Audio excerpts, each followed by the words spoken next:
Pred dosevom trávnika je potrebné pôvodný trávnik skosiť na čo najnižšie, znovu spraviť vertikutáciu a následne rozhodíme substrát.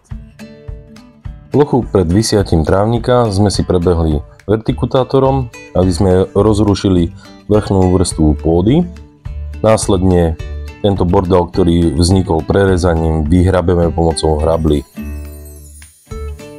Po vyhrabaní trávnika rozhádžeme substrát, ja používam tento. Obsahuje krmičitý piesok. Piesok zabezpečuje, aby substrát bol vzdušný. Táto časť pseudotrávnika bola na jar ošetrená aerifikáciou.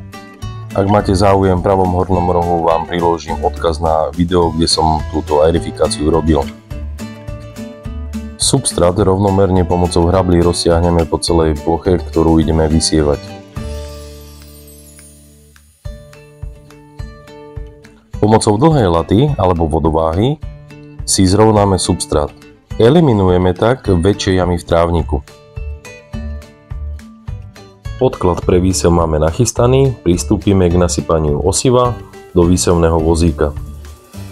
Výsev pomocou takéhoto vozíka je rovnomernejší, ako keby ste to rozhadzovali rukou. Vozík má štrbinový mechanizmus. Veľkosť štrbiny sa nastavuje pomocou páky medzi trúbkami rukovete. Stupeň veľkosti štrbiny sa nastavuje podľa veľkosti obsahu vozíka. To znamená, či už použijete semeno trávy, hnojivo alebo piesok. Pre každú vec je potrebné použiť adekvátnu štrbinu. Použité osivo je pre záťažový trávnik. Výhodou tohto trávnika je, že rýchlo klíči a už po 8 týždňoch je dostatočne hustý a zaťažiteľný. Takto vyzerá plocha po vysiati trávneho osiva. Vysiatú plochu pohnojíme pomocou štartovacieho hnojiva od Wolfgarten. Toto hnojivo zabezpečí mladému trávniku výživu po dobu 6 týždňov. Výhodou tohto hnojiva je, že zvyšuje spoľahlivosť pri klíčení, má vysoký podiel fosforu pre silný a zdravý vývoj korienkov a trávnik rýchlo zahustuje.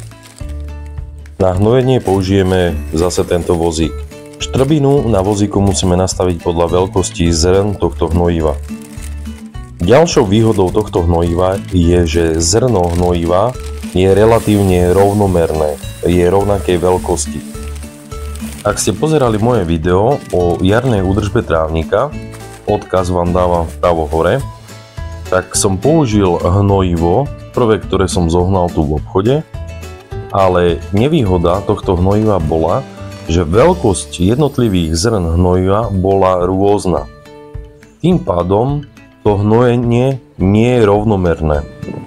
Ak používate takéto štrbinové vozíky, je lepšie, pokiaľ máte to hnojivo kalibrované, rovnakého rozmeru. Po vysiatí a po hnojení trávnika pristúpime k valcovaniu. Valcovanie je dôležité z dôvodu, že osivo aj hnojivo sa dostane do lepšieho kontaktu s pôdou. Osivo lepšie prijíma vlahu z pôdy pre lepšie klíčenie. Trávnik máme vysiatý, už ho musíme len pravidelne zalievať.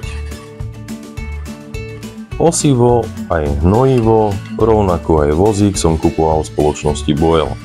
Z toho dôvodu, že to mám autom zhruba 3 minúty od domu, na spiatočke 7. Ak bývate ďaleko, nezúfajte, majú aj e-shop. Linky vám priložím do popisu pod video. Ak sa vám toto video páčilo, dajte like. Ak nechcete premeškať ďalšie videá, dajte odber na tento kanál. Vidíme sa pri sledovaní ďalšieho videa. Ahojte!